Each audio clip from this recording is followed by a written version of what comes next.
It's been so long since we've talked about House of the Dragon. So much has happened. The time jump, that time jump was a kick in the balls for me. They skipped a lot and they chose to pack a lot into that first episode that I've been like in a maelstrom of just like, oh shit. Let me Alcock, huh? Well, I thought I knew I was gonna miss Alcock. I knew I was gonna miss little cutie pie Millie. Logan, how far are you in House of the Dragon? I haven't started. Okay. I still have reservations from what was Game of Thrones, and it has scared me. Most of the people that I respect and watch on YouTube have that same exact opinion.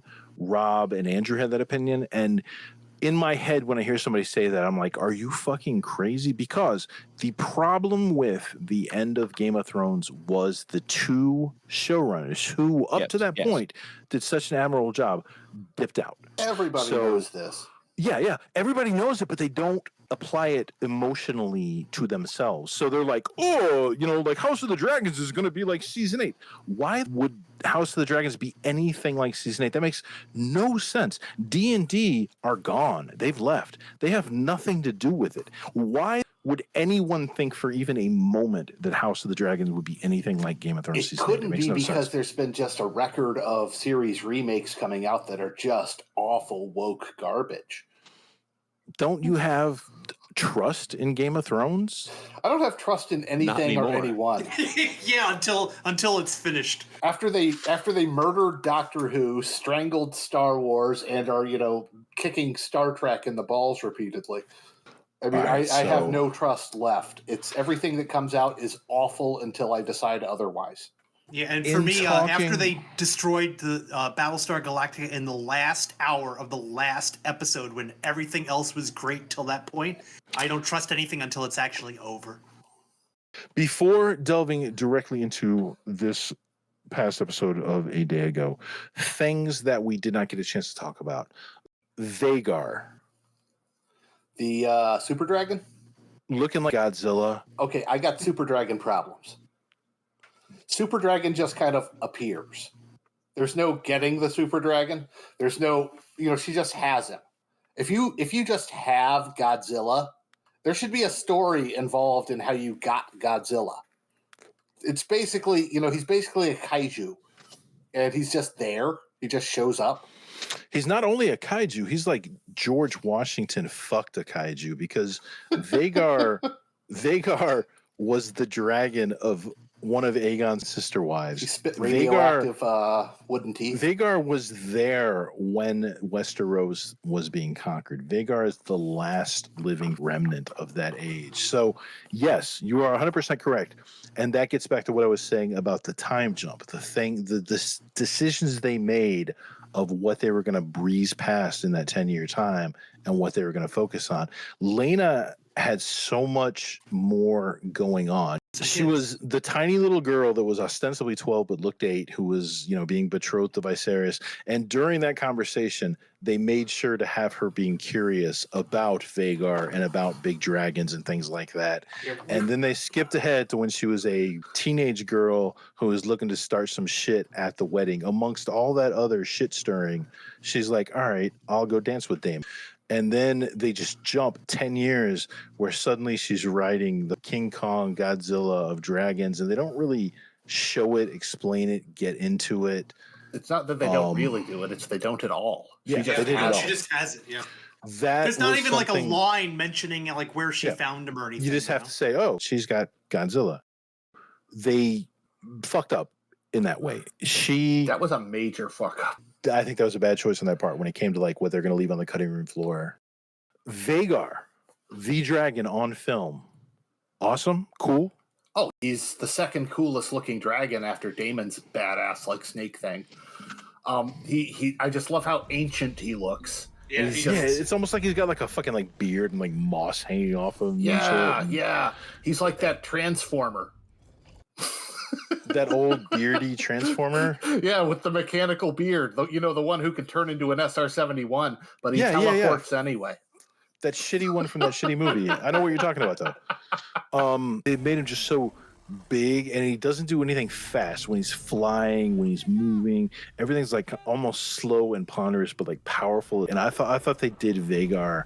I thought that was the best dragon we've seen. I know you like Caraxes and his like whole holes in his sneaky- wings and stuff too, showing like he's had a story, you know. Other things that were a little bit off in the time jump. Laris Strong. I mean, like the episode before, I'm like, keep an eye on these Strongs. You know, you got Lionel Strong, who's the hand of the king, and you got Harwin Strong, who looks like he's trying to step to Rhaenyra. And then they jump 10 years, and one of them's already had 3 babies with Rhaenyra.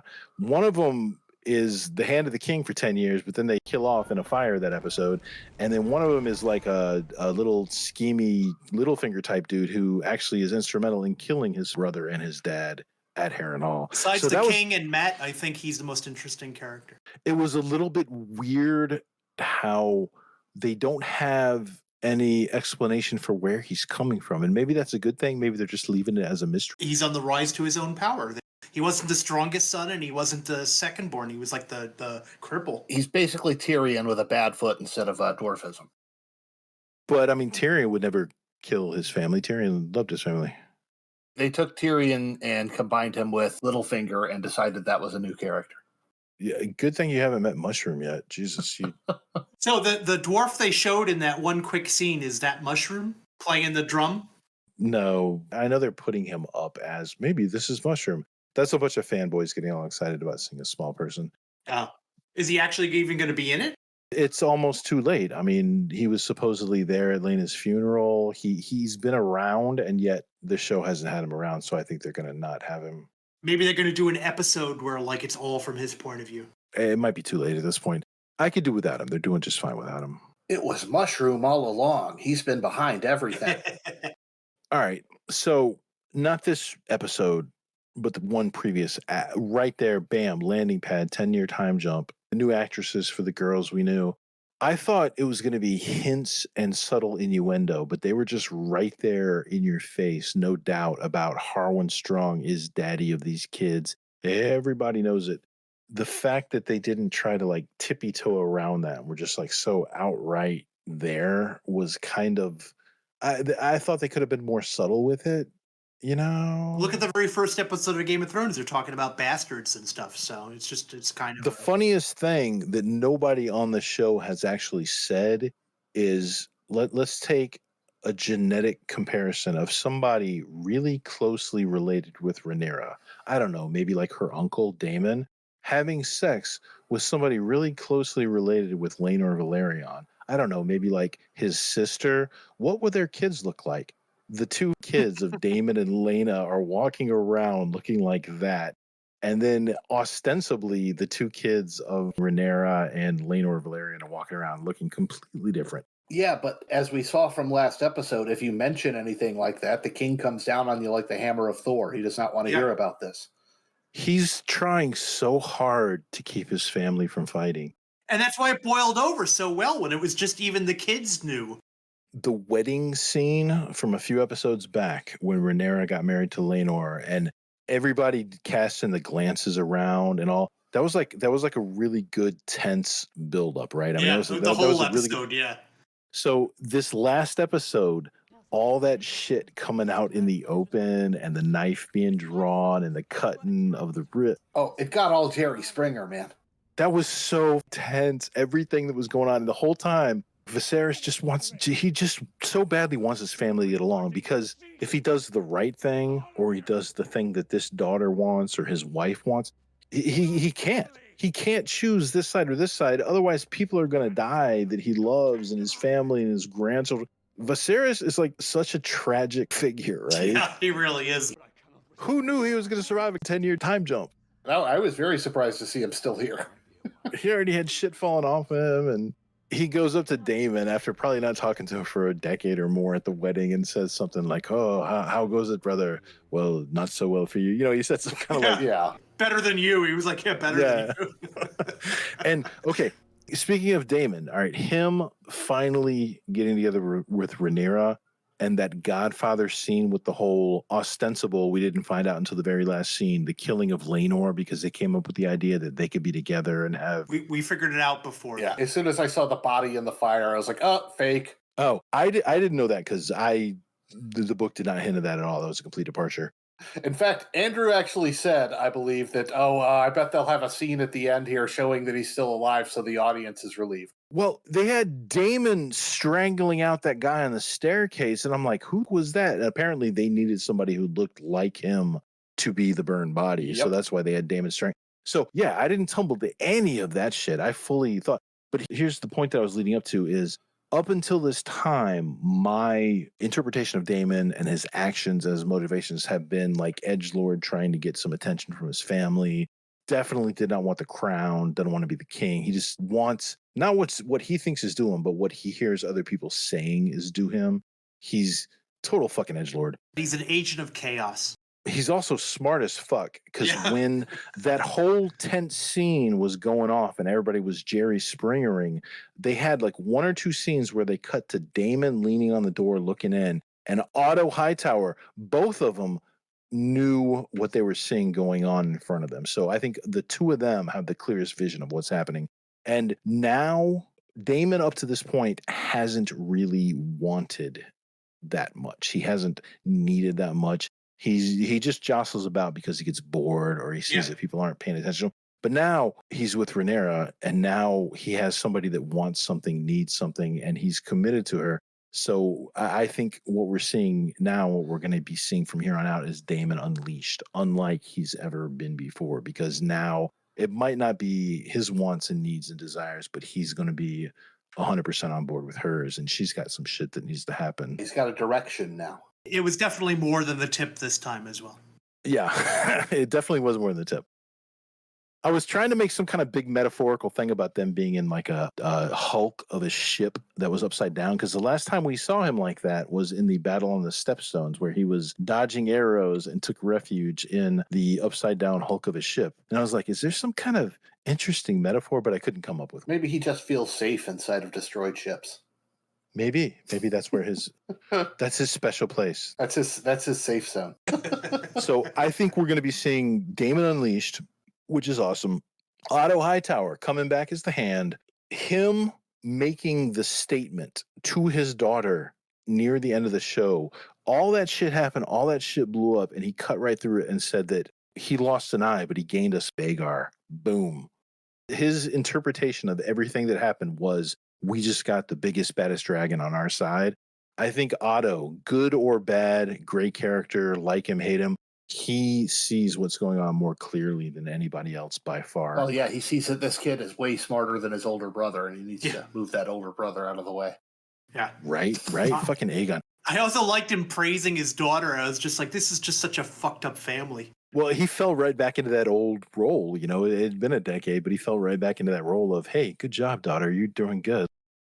The wastrel older brother, Aegon, he is David Tennant's son. Oh, is he the one whacking out the window? Yeah.